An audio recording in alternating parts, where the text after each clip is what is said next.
Assalamualaikum warahmatullahi wabarakatuh.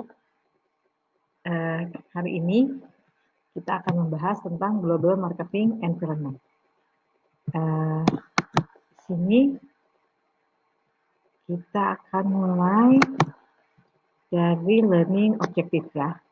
Jadi kita di sini harapkan bisa mahasiswa bisa menjelaskan bagaimana perubahan dari ekonomi dunia ya. Nah, situ di beberapa dekade. Kemudian bisa membandingkan antara tipe sistem ekonomi yang ditemukan di beberapa negara.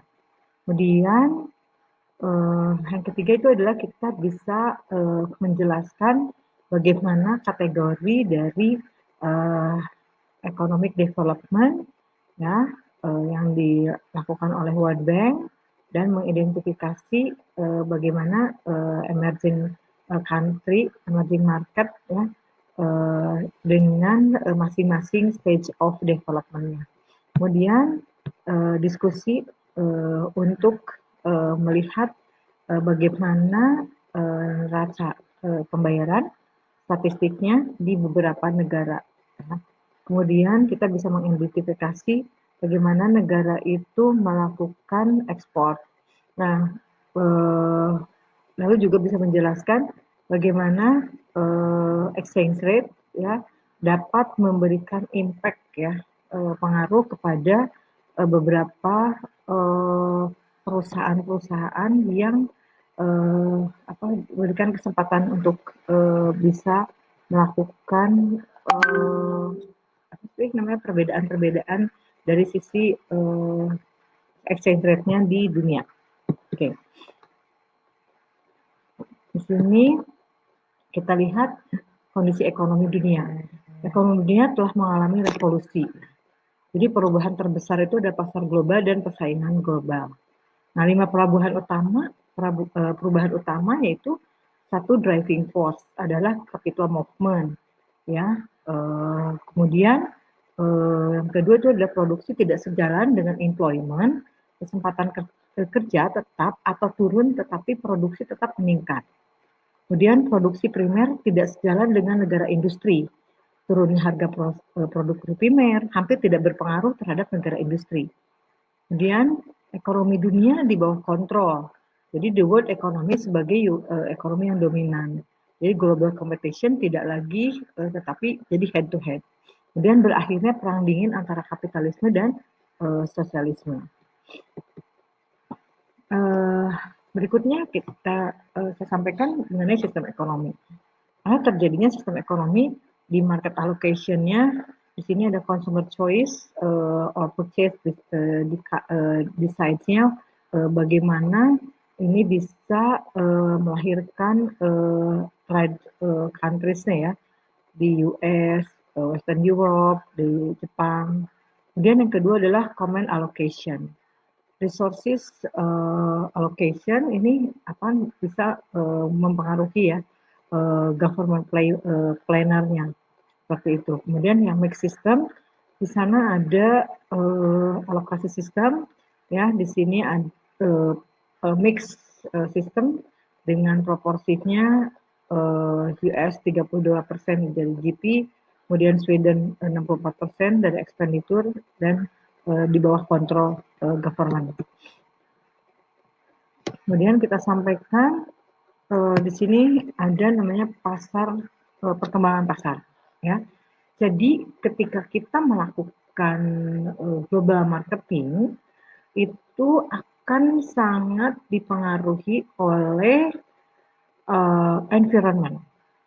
Sebagaimana layaknya ketika kita membuat suatu perencanaan, kita akan melihat environment-nya, bagaimana opportunity-nya, bagaimana tantangannya, bagaimana disebutnya lingkungan sekitar, termasuk internal, seperti strength-nya bagaimana, weakness-nya bagaimana, seperti itu ya. Nah, global marketing juga akan dipengaruhi dari environment-nya.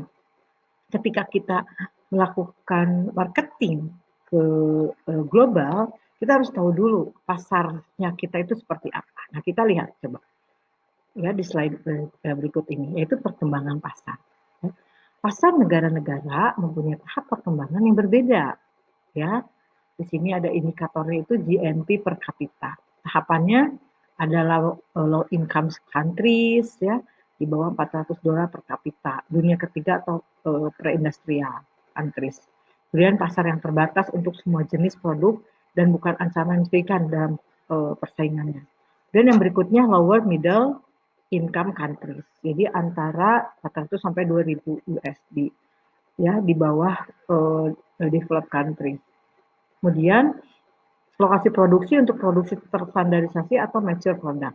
Pasarnya berkembang dan pesaing yang potensial. Kemudian berikutnya adalah upper middle income countries. Jadi apa dari antara 2000 sampai 12.000 ya GNP-nya, kemudian industrial meningkat tetapi biaya upah masih rendah dan merupakan pesaing yang patut diperhitungkan. Nanti sini ada high income countries itu 12.000 ya, di atas 12.000 USD, advanced industrial, post industrial ya. Nah, di sini negara dengan masalah ekonomi, sosial dan politik yang sangat rentan ya. Seperti itu merupakan indikator yang akurat di sini potensi pasarnya. Nah, ini income itu bukan merupakan indikator yang akurat atau tepat untuk mengetahui potensi pasar. Kemudian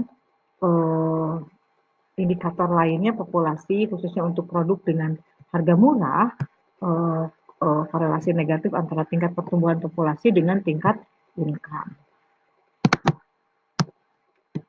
Berikutnya marketing dan perkembangan ekonomi. Jadi ketika global marketing itu kita akan lakukan, misalnya katakanlah kita ada produksi teh, teh itu akan dikirim ke luar negeri menjadi global marketing.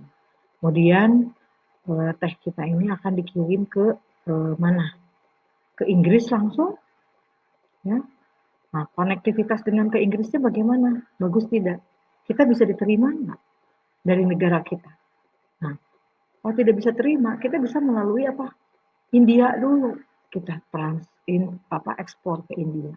India yang mengekspor ke Inggris. Nah, kejadian mungkinnya nanti kita bisa sharing tentang hal ini. Seperti itu. Kemudian sebaliknya dari China. Dari China mengirimkan barang-barang ke Indonesia. Mereka ekspor ke kita. Jadi kita yang impor. Nah, mereka melihat nih negara Indonesia sangat berpotensi untuk apa? Consumer goods. Mereka ekspor barang-barang yang memang diperlukan oleh negara di Indonesia. Jadi Indonesia itu potensi marketnya banyak. Nah, jadi kita juga ketika mau melakukan marketing global itu tentu environment ini harus apa? Harus diperhitungkan dan harus kita betul-betul cek ya, negara mana yang akan kita tuju. Kemudian negara mana yang akan kita ambil impornya.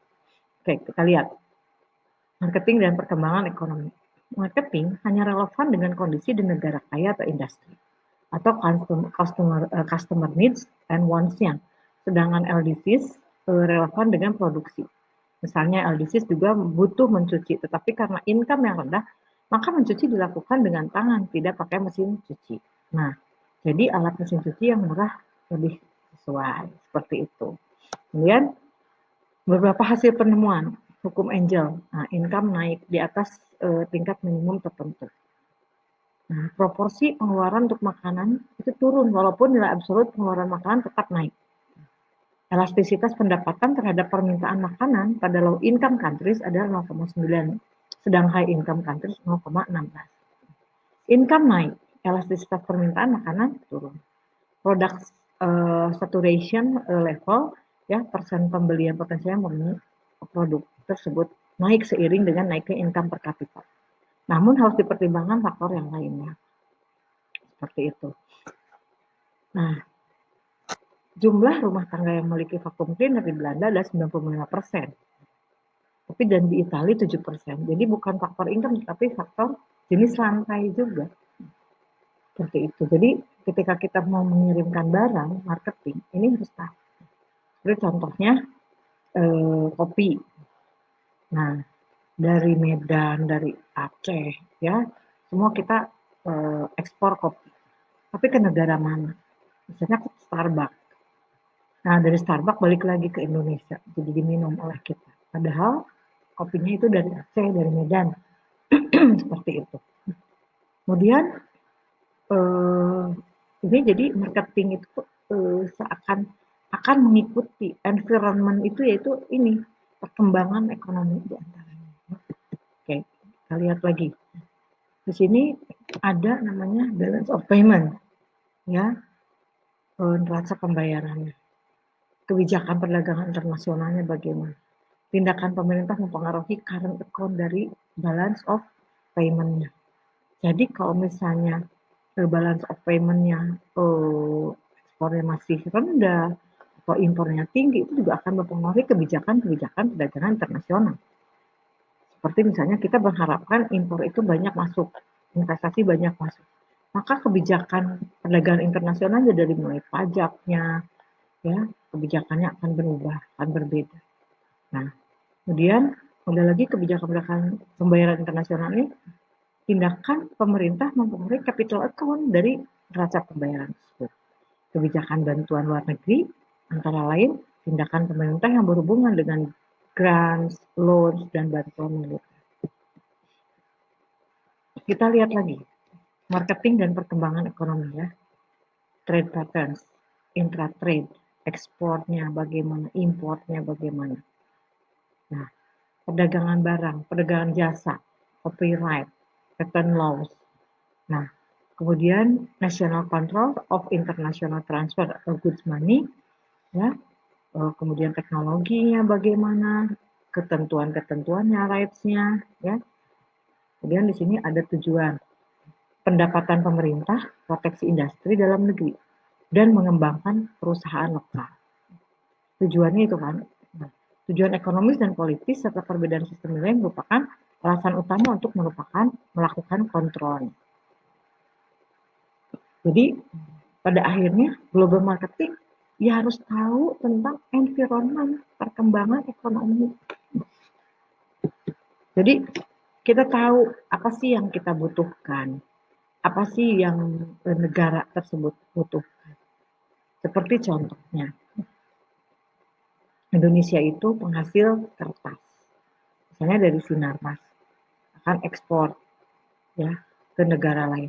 Tapi negara tersebut, contohnya misalnya negara Iran, dari sistem perdagangan keuangan itu terkena OFAC. Indonesia tidak bisa langsung ke Iran, ya, tidak bisa langsung ke negara-negara yang terkena OFAC. Maka Indonesia melalui perdagangan melalui Dubai, ya, melalui Dubai. Dari Dubai baru di transfer lagi ke Iran. Begitu juga perdagangannya, begitu juga barang-barangnya sampai di Dubai. Dubai di transit Dubai ini dilanjutkan ke Iran. Begitu juga keuangannya, transfernya itu langsung tidak bisa langsung ke Iran, tetapi melalui Dubai. Jadi ada delay, ya, seperti itu. Tetapi itu akan terkena fee, ya, fee transactionnya. Nah, itu kita mau berniat dengan global marketing itu tentu kita harus mengetahui environment. Nah, berikutnya adalah teori perdagangan internasional. Terdiri dari absolute advantage, comparative advantages, dan faktor proportion. Di sini kita lihat absolute advantage itu dari Adam Smith. Hakikat dari hukum keunggulan absolut adalah spesialisasi. Bila salah dari satu negara lebih efisien mempunyai absolute advantage daripada negara lain dalam produksi suatu komoditi, tetapi kurang efisien mempunyai absolute disadvantage dibandingkan negara-negara lain produksi komoditi lain, maka kedua negara tersebut dapat memperoleh keuntungan bila masing-masing negara berspesialis pada produksi komoditi yang mempunyai absolute advantage dan kemudian menukarkannya dengan negara lain untuk komoditi yang tidak dapat dihasilkannya dengan lebih murah. Contohnya, misalnya, jadi seperti barter ya. Nah, contohnya negara kita mau transaksi dengan Iran, kertas, misalnya produksi kertas ke Iran. Tapi kita tidak bisa melakukan transfer uang. Nah, nanti bisa pakai menggunakan seperti sistem waiver ya. Jadi negara kita menghasilkan kertas. Kita mau beli minyak nih dari Iran. Nah, nanti pertukaran di situ. Mana yang menghasilkan kertas ini dananya berapa angkanya, ini pembelian minyak berapa rupiahnya. Nah, nanti di pairing seperti itu. Itu jadi artinya seperti barter tetapi lebih kepada pertukaran komoditi. Ada lagi comparative advantage, yaitu David Ricardo ya. Nah, koreksi atas teori keunggulan absolut, apabila keunggulan absolut ada pada satu negara saja, maka menurut teori keunggulan absolut tidak akan terjadi perdagangan antar negara. Negara yang satu tidak akan memperoleh manfaat dari perdagangan. Jadi, walaupun satu negara kurang efisien, mempunyai kerugian absolut atau absolute disadvantage dibandingkan negara lain dalam produksi dua komoditi, masih terdapat kemungkinan untuk melakukan perdagangan dengan negara lain.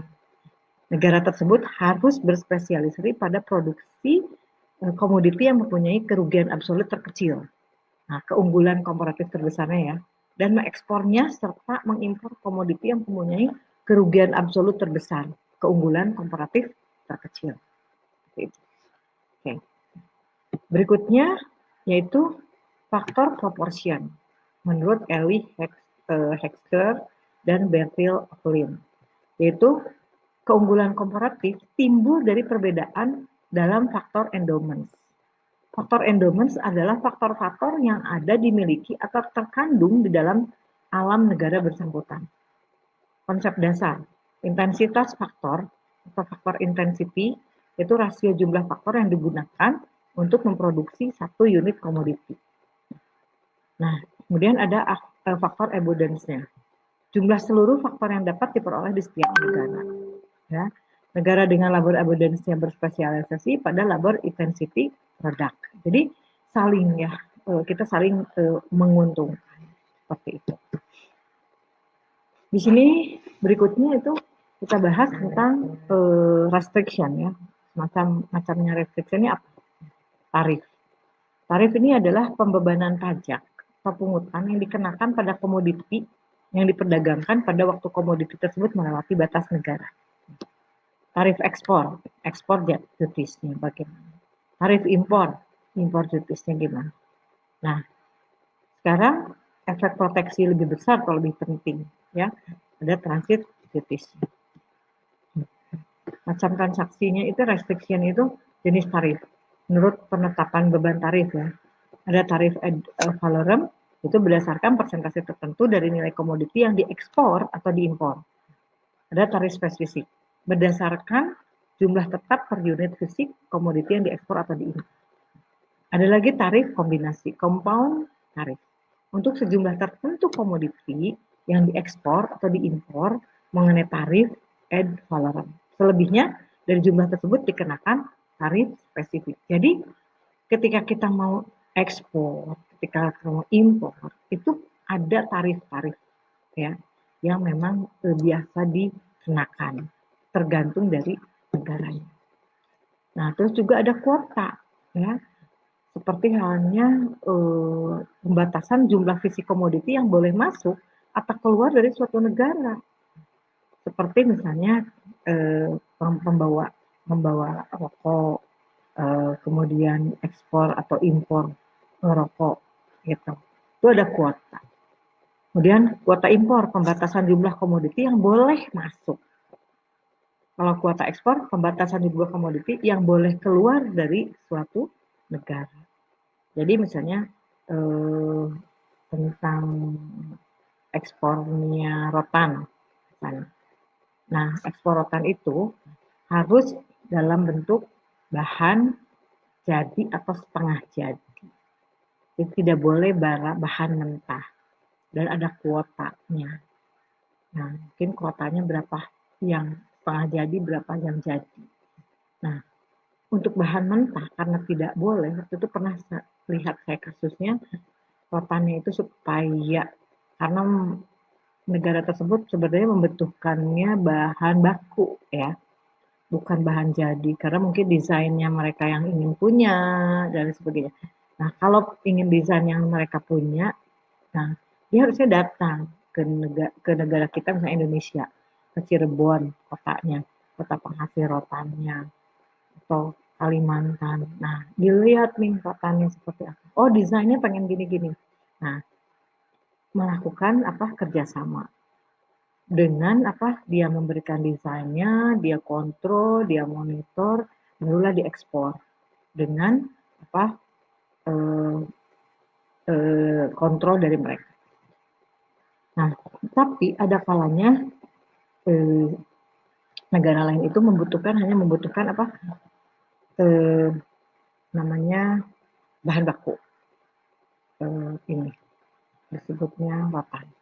Pernah saya beberapa tahun yang lalu ya lihat di media. Jadi karena eh, ekspor rotan itu tidak boleh bahan mentah, maka dibuatlah setengah jadi. Jadi seperti kursi. Jadi apa membuat kursi yang dilingkarin dengan rotan yang melingkar, ya terus melingkar, melingkar, melingkar, terus jadilah kursi. Nampaknya seperti kursi. Tapi begitu di negara tersebut dibongkar lagi menjadi apa bahan. Jadi seperti itu kira-kira. Nah ini contoh dari kuota ekspor ya seperti itu dan syarat-syarat. Kemudian ada subsidi ekspor, adalah direct payment atau pembebasan pajak dan pinjaman yang subsidi kepada potensial eksportir dan atau pinjaman berbunga rendah bagi pembeli asing guna mendorong ekspor negara yang bersangkutan. Subsidi ekspor ini dianggap ilegal menurut international agreement, jadi suatu bentuk dumping. Jadi kurang ini diperkenankan. Dumping begini, dumping adalah ekspor atau suatu komoditi dengan harga di bawah biaya produksi atau di bawah harga komoditi yang sama di dalam negeri. Contohnya nih, atau steel, mereka memproduksi baja, tetapi harganya ini dijual ke mana? Ke di lokal ya, jual di lokal. Tetapi kena dumping ya. Kena dumpingnya datanglah dari mana? Dari China ya.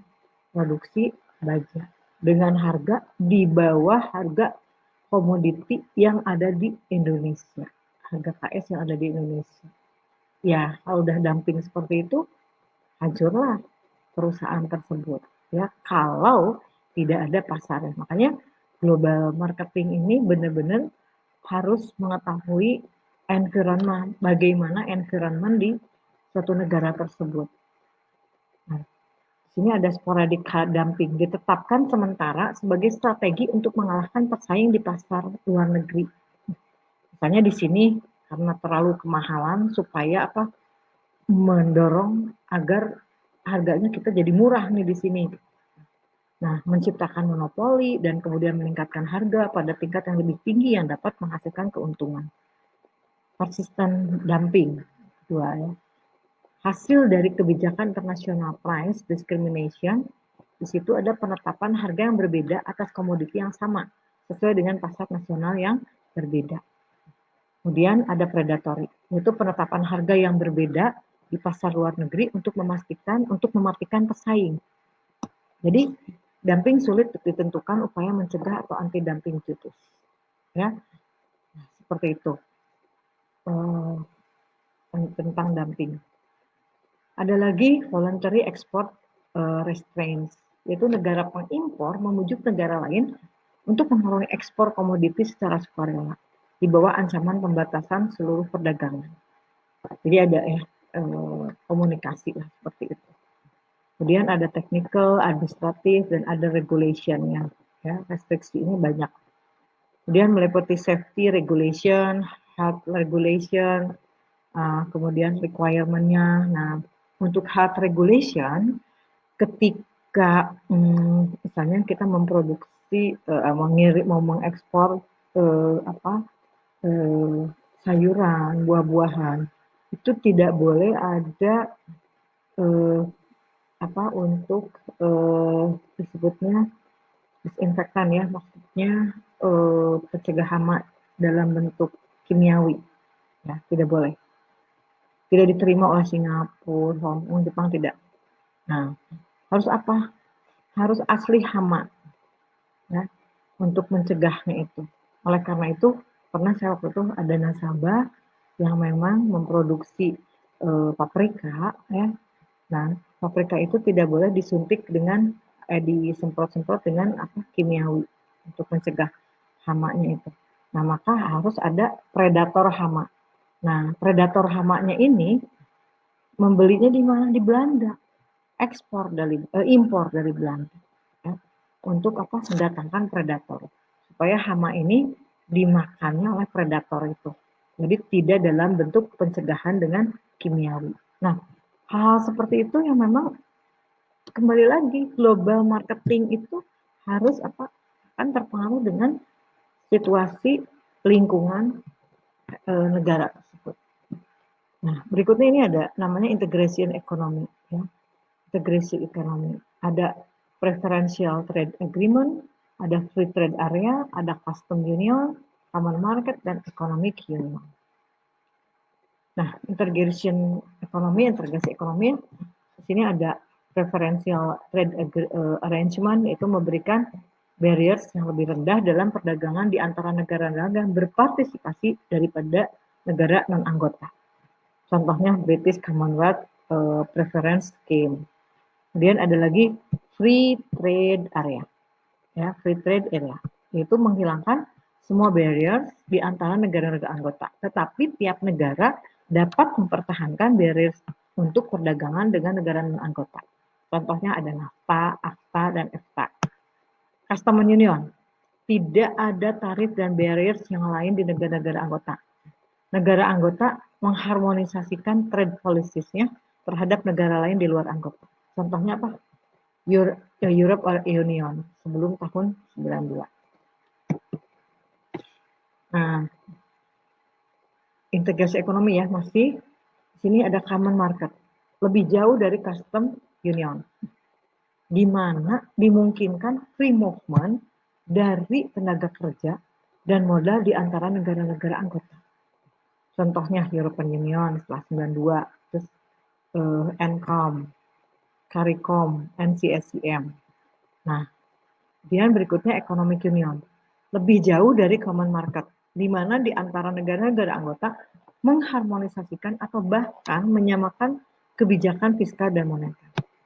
Ya, seperti contohnya Benelux, itu Belgia, Belanda, Luxembourg. Nah, integration ekonomi mana lagi nih? Kita di sini Amerika ada NAFTA, ya, North American Free Trade Agreement, NCOM, di sini kemudian Mercosur, CARICOM, dan CSCM. Nah, di sini Afrika juga ada, ya. Kita lihat ada PPA, ECOWAS, CIDCC, Organization di sini for African Unity. Berikutnya Asia bagaimana? Ada AFTA, ASEAN Free Trade Area. Di dalamnya ada ABIF, yaitu ASEAN Banking Integration Framework, ya di sini. Terus kemudian ada MEA, Masyarakat Ekonomi ASEAN, atau disebutnya ASEAN Economic Community, ya. Nah, kemudian di sini ada Eropa, European Union. Kemudian ada European Free Trade, ya. Sini ABIF ini di bawah AFTA, ya, ASEAN Banking untuk banknya, ASEAN Banking Integration Framework. Nah, di sini di bawah MEA ya, masyarakat ekonomi ASEAN, economic ASEAN, ASEAN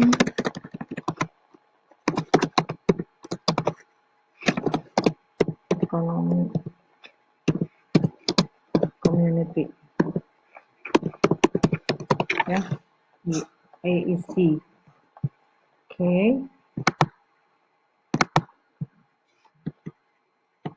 Nah, terakhir itu integration ekonomi. Jadi namanya global marketing akan sangat tergantung juga dengan apa environment ya, environment yang tadi ya, dari mulai peluangnya bagaimana nih ya, opportunity-nya seperti apa. Tapi opportunity ke negara yang mana? Kita harus tahu negara yang mana yang dituju. Apakah negaranya sedang baik-baik saja, atau negaranya sedang konflik, atau negaranya memang negara yang apa kapitalis atau sosialis. Nah itu juga akan ada pengaruh seperti itu. Kemudian apakah ada integrasi ekonomi? Enggak. Ketika kita melakukan global marketing ke ASEAN, oh ya kita sudah ada ASEAN Economic Community. Kemudian ke Eropa, nah, kemana lagi?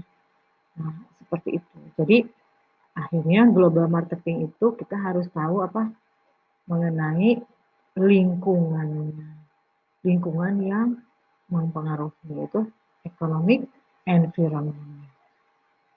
Supaya apa? Kita efektif dan efisien ketika kita mau melangkahkan marketingnya ke negara Singapura. Ternyata Singapura harus menerapkan kuota, harus menerapkan untuk buah-buahan ini, misalnya ekspor buah-buahan ini harus menerapkan eh, tanpa kimiawi desinfektannya, ya, misalnya gitu. Nah, harus dengan hama. Nah, seperti tadi harus membeli predator hama untuk apa? Untuk hama yang organik seperti itu. Nah, eh, itu saja mengenai environment ekonomi untuk uh, ini ya global marketing. Oke, baik untuk sementara sampai di sini dulu. Tugas berikutnya adalah kita mau mengetahui bagaimana uh, integration ekonomi di mana di negara-negara terutama di ASEAN. Oke, itu saja dari saya sampai di sini. Terima kasih. Assalamualaikum warahmatullahi wabarakatuh.